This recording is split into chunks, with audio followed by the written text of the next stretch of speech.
Je viens d'une famille ouvrière. Mon papa était ouvrier, de conditions plutôt modestes.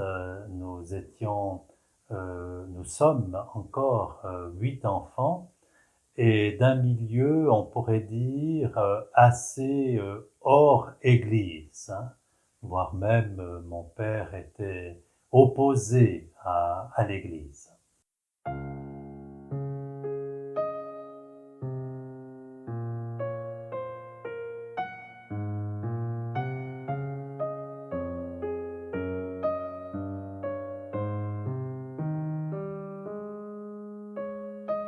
Il y avait un copain qui servait la messe et une fois j'étais allé à la sacristie avec lui, non pas pour voir comment il servait la messe, mais c'était pour manger des hosties.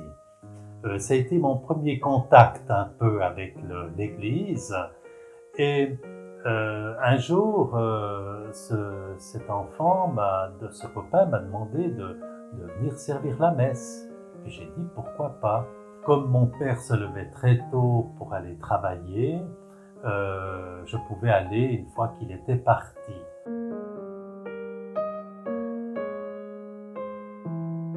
Et un jour, je suis allé chercher un copain et quand je vois sur sa table un livre, une femme, qui est précisément Marguerite Bailly.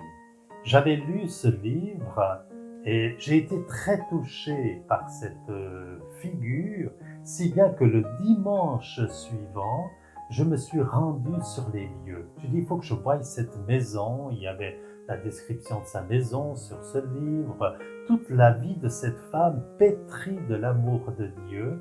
Et je me suis senti poussé à aller à la rencontre de cette personne. Et c'est vrai que ça a été une rencontre qui m'a bouleversé, non pas à l'église où elle repose, mais dans sa chambre, dans son lieu de vie. Je suis reparti changé, on peut dire. Ça ne s'explique pas, c'est comme ça. Je dirais, je suis reparti profondément croyant dans le sillage de lumière de cette personne qui était du passé, mais qui pour moi était devenue comme une sœur au présent. Et elle m'avait fait découvrir surtout une autre figure d'église qui était François d'Assise.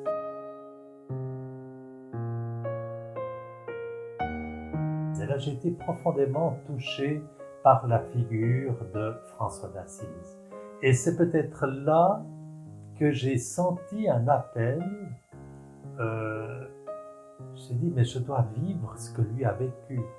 Si lui l'a vécu, pourquoi pas moi? Et c'est dans ce moment-là que aussi je commençais à être tiraillé entre un appel à être prêtre, à pouvoir célébrer l'Eucharistie, annoncer la parole, et puis en même temps un appel à vivre la vie franciscaine. Je ne pensais pas qu'on pouvait vivre les deux.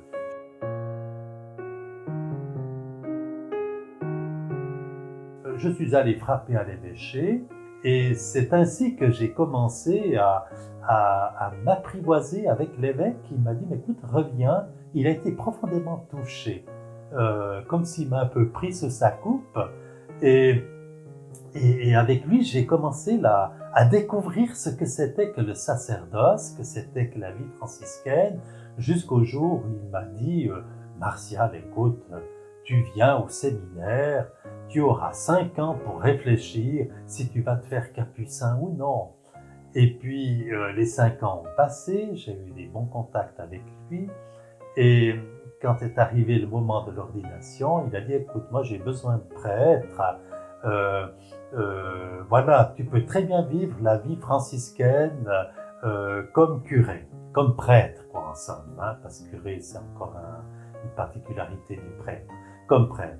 Alors j'ai dit, bon d'accord, et c'est dans ce sens qu'il m'avait donné une paroisse, une grande paroisse, comme vicaire, hein, qui était dédiée à François d'Assise. Je suis convaincu que, voilà, que j'ai pu vivre quelque chose de cette vie franciscaine, on pourrait dire, dans ma vie de prêtre.